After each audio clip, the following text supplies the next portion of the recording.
In September 1992, a group of hunters, deep into the Alaskan wilderness, discovered an abandoned bus. A note was pinned to its door, a desperate plea for help written by a trembling hand on a torn page of a book. An unknown traveler was calling out to random passers-by, begging them to save him. He wrote that he was deathly ill, too weak to go on, and all alone. What they discovered inside would forever change the perception of how far a person could go in search of freedom. At that moment, no one knew yet that this story would become one of the most talked about wilderness survival dramas. A story about dreams and their collision with reality, about the fine line between bravery and recklessness. The story of a man whose name would later become known around the world. In late April 1992, spring was just beginning in Alaska. The Stampede Trail, where this story unfolds, lies 20 miles from the small town of Healy, the last outpost before the vast Alaskan wilderness. There are no permanent residents here, only rare hunters and occasional travelers. In these parts, nature does not forgive mistakes. Sharp temperature changes require careful preparation and knowledge of the terrain. The rivers fed by meltwater become treacherous traps. Their flow increases, and fords, passed in winter on ice, turn into turbulent streams. Wild animals, grizzly bears, moose, wolves, make these places even more dangerous. The seeming serenity of spring nature hides the harsh reality of the land, where man is only a guest, and any mistake can cost a life. It is here, in the heart of the Alaskan wilderness, that a young man whose story will change the perception of what people are capable of in search of their dreams. Christopher McCandless, a 24-year-old university graduate, has always stood out among his peers. An intellectual, an athlete, an honors student. Outwardly, he was the embodiment of the American dream. Born into a well-to-do family and educated at the prestigious Emory University, he had everything that young people usually aspire to. But behind this facade of a successful life was a man who saw the world differently. Even as a student, Chris displayed traits unusual for his environment. He could eat rice for weeks, although he had money for pocket money. He refused to wear new clothes, preferring old jeans and shirts. His room could barely hold one backpack. He was an avid book lover, especially attracted to the works of such writers as Thoreau, Tolstoy, and London, finding in their works a reflection of his own thoughts about freedom, honesty, and simplicity of life. In May 1990, just after graduating from university, Chris made a move that shocked everyone who knew him. He donated all his savings, $24,000, to charity. He abandoned his car, burned the rest of the cash in his wallet, and left home without telling anyone about his plans. He made a clean break with his past life, taking on a new name, Alexander Superbug. The next 2 years were a journey not only across the country, but also to himself. He hitchhiked across America, working odd jobs, living a simple life. In South Dakota, he harvested crops. In California, he washed dishes at a diner. In Arizona, he worked at McDonald's. But he didn't stay anywhere for long. As soon as he had some money for food, he was on the road again. Those few who got to know him better during these wanderings spoke about the amazing combination of firmness of convictions and softness in communication. He could talk for hours about literature or philosophy, but never imposed his opinions. While possessing an attractive charisma, he nevertheless avoided deep attachments, as if he feared they might become an anchor keeping him from his main goal. His goal was absolute freedom. Freedom from money, from obligations, from the conventions of society. He longed for a pure, uncluttered experience of life, where one is alone with nature and oneself. In his mind, Alaska was not just a destination. It was a symbol of this freedom, the last frontier where true wilderness could still be found. On April 28, 1992, local electrician Jim Gallion picked up a young hitchhiker on the highway. The guy was dressed lightly, worn jeans, thin jacket, old sneakers. He carried only a small backpack and a rifle. He introduced himself as Alex and asked for a ride to the beginning of the Stampede Trail. On the way, they got to talking. Galleon, an experienced Alaskan, noted with dismay how little gear his traveling companion had. 10 pounds of rice, a light sleeping bag, a few books. That was all the luggage for life in the wilderness. No warm clothes, no map of the terrain, no compass. When Galleon offered to buy him the necessary equipment and food, the boy politely but firmly refused. He had a philosophy of testing himself against the wilderness, relying only on his own strength. Stopping at the beginning of the trail, Galleon tried one last time to dissuade his strange passenger. He spoke of the treachery of spring weather, of sudden changes in the weather, of how easy it was to get lost in these parts. But the young man's gaze was so determined that all arguments seemed powerless. The only thing Alex accepted from Galleon was a pair of rubber boots. Saying goodbye, he asked Galleon to take a picture of him in front of the trail sign. The smiling, enthusiastic young man raised his hand in a parting gesture. What happens after this figure disappears around the bend of the forest trail will be remembered forever by all who come into contact with this story. The first few days of the trip proved challenging. On the second day, Chris fell through the ice, soaked to the skin, but managed to get out and build a fire. In his diary, he briefly noted this episode. Day 2, falling through the ice. But the real good fortune was what happened on the 4th day of the trip. 20 miles from the start of the trail, he discovered an old bus under route number 142. Day 4, the magic bus, he wrote in his journal, unable to hide his joy at the find. The bus had become his home and fortress. Inside, he found an old stove, a few shabby shelves, and even an old mattress. Chris organized the space, creating a semblance of comfort. Books neatly arranged, a sleeping bag spread out by the stove, a homemade shelf for storing supplies. He began to lead a measured life, full of daily cares for food and warmth. Hunting was not easy.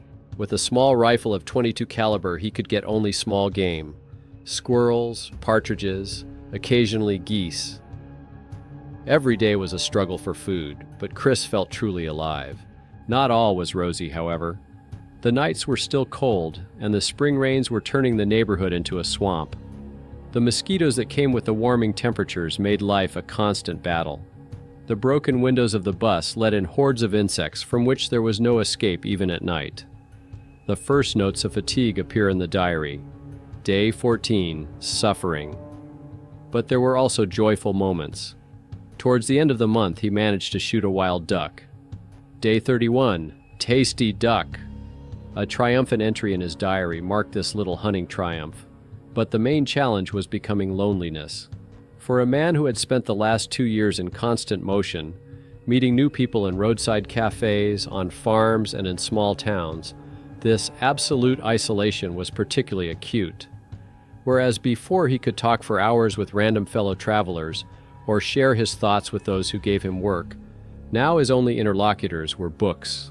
Thoreau, Tolstoy, London. Chris spent hours reading, making notes in the margins, thinking. In his diary, he increasingly philosophized about the meaning of life, about freedom, about the nature of the human spirit. By the end of May 1992, nature was generous. More game appeared, berry bushes bloomed, the days became warmer. Chris adapted to life in the wilderness, learned to read animal tracks, to find edible plants. He took pictures of his life, posing with his prey, reading by the fire, standing in front of the bus with his arm raised. He smiles in all the pictures, but his figure is getting thinner and thinner. On his 43rd day in the wilderness, an event occurred that would change everything.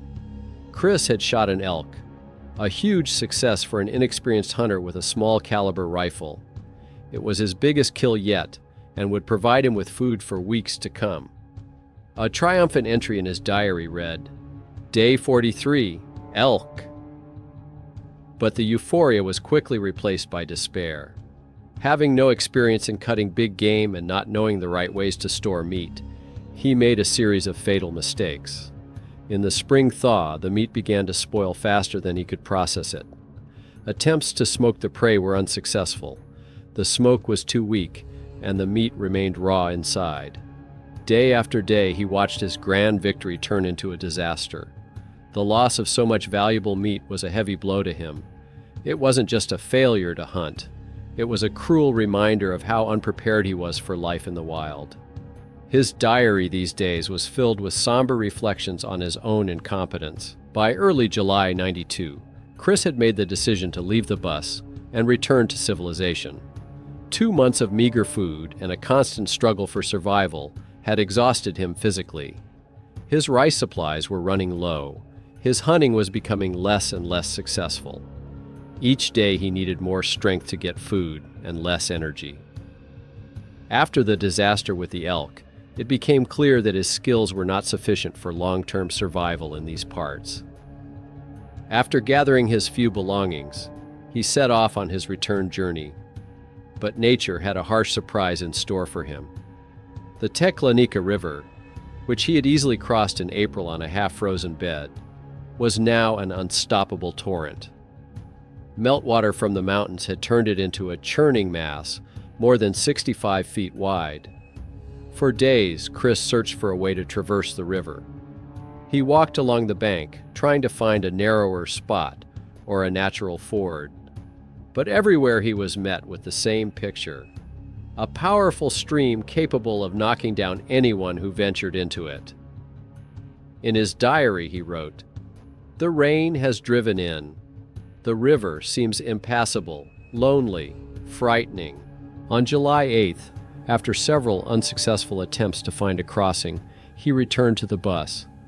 How did he feel at that moment? Anger at his unpreparedness? Fear of the unknown? Frustration at the realization that his dream of merging with the wilderness had turned out to be a trap. He didn't know that just a mile downstream was the hand cable crossing marked on the maps he had once refused to take. Now the bus had gone from a shelter to a prison. Supplies were running low, strength was melting away, and the unknown lay ahead. But even at this point, Chris didn't give up. He continued to hunt, to gather plants, to keep a journal. His will to live remained unbroken, though his physical exhaustion was becoming more and more noticeable. After returning to the bus, the situation deteriorated rapidly. Chris's diet became more and more meager. Whereas before he had been able to afford small portions of rice, supplemented with game and berries, now there was barely enough to sustain his strength. Hunting required energy, which was becoming scarce, a vicious circle from which he could not escape. At the end of July, a disturbing entry appeared in his diary. When the rice supply was almost gone, Chris began to look more actively for alternative sources of food. Among the books he took with him was a guide to local plants. Following its directions, he discovered and began collecting the roots and seeds of the wild potato, a plant that the locals had traditionally used for food. But something went wrong. With each passing day, his condition worsened. A diary entry appeared in capital letters, like a last cry for help. "Extremely weak. Potato seeds are to blame. Great difficulty just getting up. Starving. Great danger." He attributed his weakness specifically to the seeds of the plant. Chris didn't know that during the ripening period, the seeds can contain a toxin that is particularly dangerous to an emaciated body.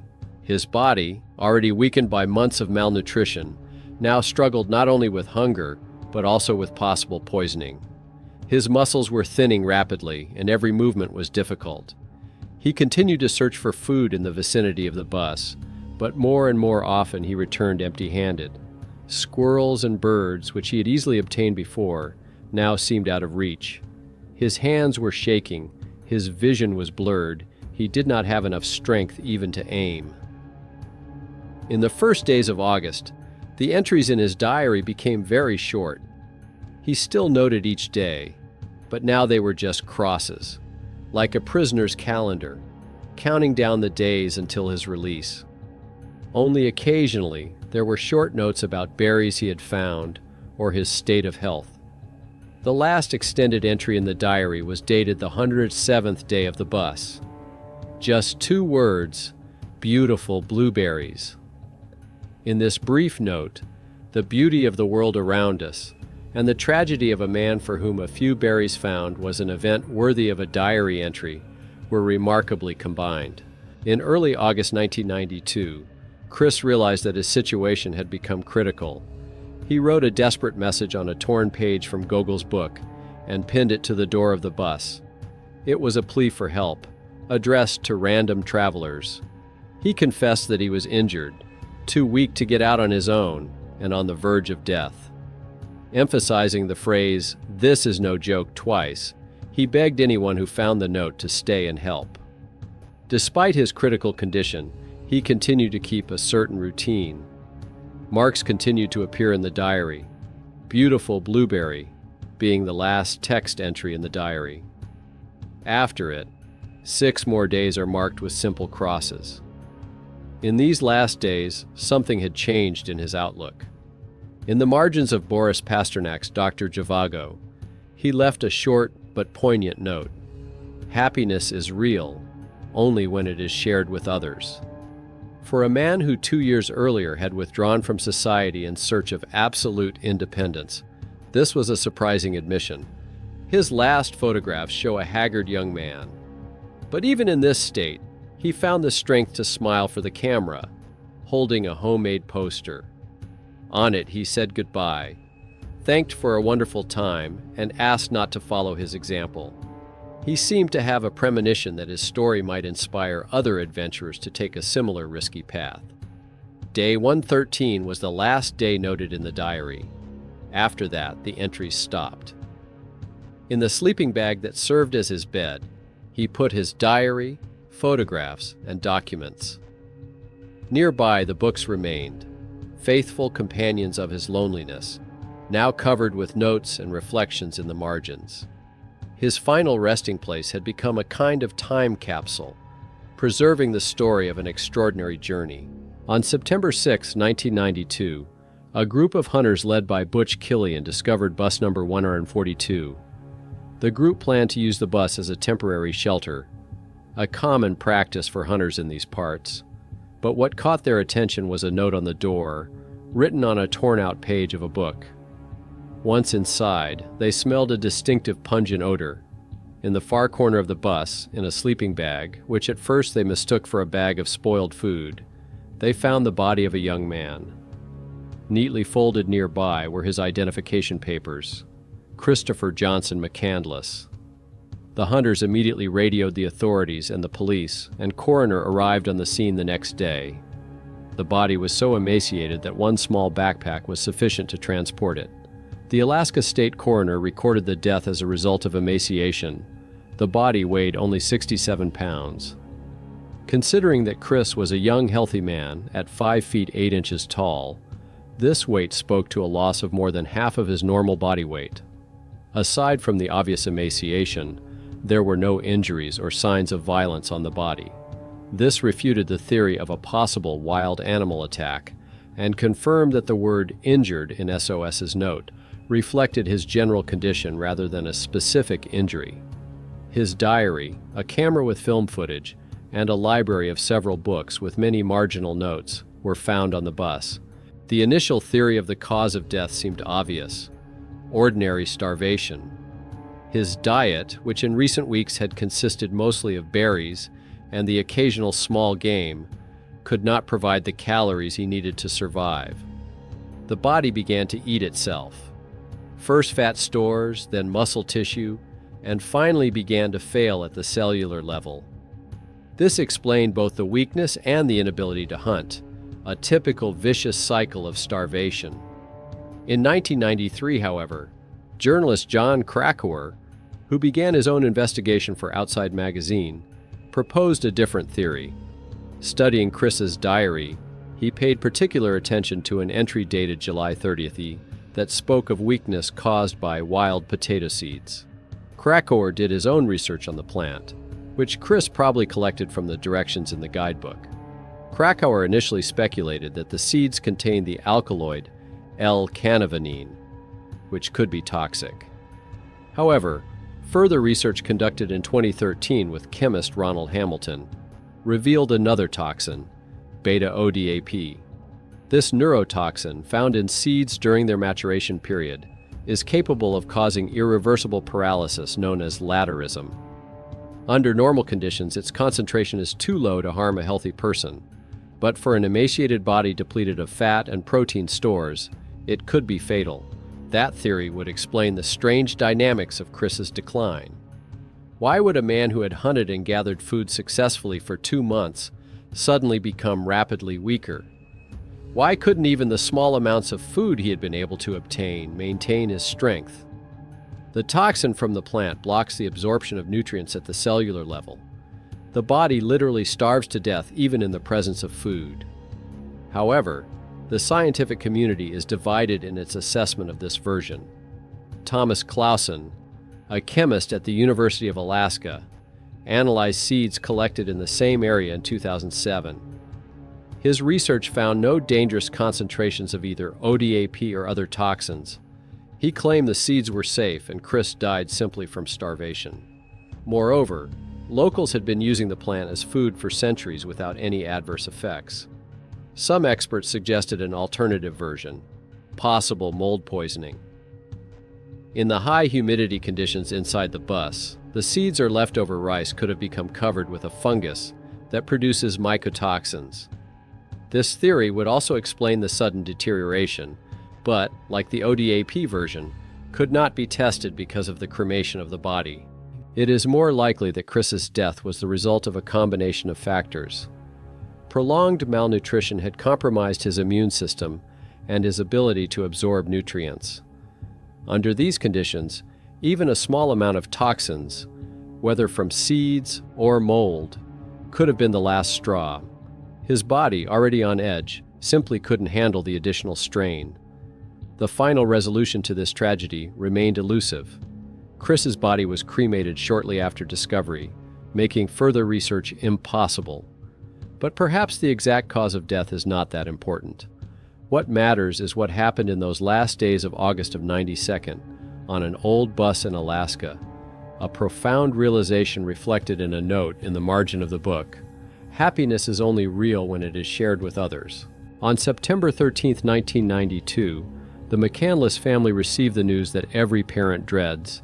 After 2 years of total uncertainty, they learned of their son's death. The news came from the Alaska State Police. The body had been identified by fingerprints. For the parents, who had been looking for Chris all this time, hiring a private detective, it was a devastating blow. The following summer, Walt and Billy McCandless made a pilgrimage to the site of their son's death. They made their way to the 142 bus, where they spent hours trying to understand the last days of Chris's life. Inside, they left a memorial plaque. Chris, our beloved son and brother, died here in August 1992. Nearby, they placed a first aid kit and a supply of food, as if trying to protect other travelers from their son's fate. Karen, Chris's younger sister, was taking the loss particularly hard. She was the only member of the family with whom he kept in touch after his departure, although he did not reveal his plans. In her memoir, she wrote, "I lost not only my brother, but my best friend. A part of me died with him on that bus." The family agreed to have the body cremated. In July of '92, on what would have been Chris's 25th birthday, they climbed to the top of a mountain in California and scattered his ashes. The place was not chosen by chance. Chris loved the mountains. They symbolized the freedom he so desperately sought. An eagle flew over the mountains that day, symbolizing to the family that Chris's spirit had finally found the freedom he had sought in life. The story of Chris McCandless did not end with his death. John Krakauer's article in Outside Magazine, and then his book Alone with the Wild, made the story known around the world. In 2007, Sean Penn made a movie based on it, which further increased interest in the fate of the young wanderer. Bus number 142 became a place of pilgrimage for thousands of people from all over the world. But this popularity had a dark side. In the years since Chris's death, several people have died trying to reach the bus. Others found themselves in dangerous situations and needed rescuing. The Teklanaka River, which stopped Chris, continued to be a deadly obstacle for unprepared travelers. In 2020, Alaskan authorities made a decision. The bus was evacuated by helicopter, putting an end to dangerous pilgrimages. Today, Bus 142 sits in a museum in Fairbanks. Cleaned of rust but still bearing the marks of time, it continues to tell the story of Chris McCandless. A story of the search for self, of the longing for freedom, of the fine line between dreaming and recklessness. Alaskans still argue about Chris's legacy. To some, he is a romantic hero who defied consumer society. To others, he is an untrained idealist whose story should serve as a cautionary tale. But perhaps the truth lies somewhere in the middle. In his latest entry about how happiness is only real when it's shared, Chris seems to have found the answer to the question that has been driving him further and further into the wilderness. It's only a shame that this epiphany came too late. In the end, this story isn't so much about survival or death as it is about the search, about the eternal human quest to find his way, to understand himself and his place in the world. And maybe the main lesson here is not how far one can go in search of freedom, but that true freedom is not running away from the world, but finding oneself in it. Chris McCandless's dream of total freedom turned into a final confinement within the walls of a rusty bus. He sought independence, but in the end, he realized that true happiness is only possible when it can be shared with others. This thought, written in the margins of the book in his fading hand, was his final discovery, and perhaps the most important lesson of the story. Now let us ponder, was Chris a hero who dared to break with consumer society and go his own way, or an irresponsible dreamer whose pride prevented him from admitting his unpreparedness? Where is the line between courage and recklessness? And most importantly, if you had the chance to talk to Chris before he left for Alaska, what would you tell him? Write your opinion about this story in the comments. If you liked it, give it a like and subscribe to the channel. There are many more stories about people who defied fate and reached the limits of human capabilities. Thanks for watching, and see you in the next episodes.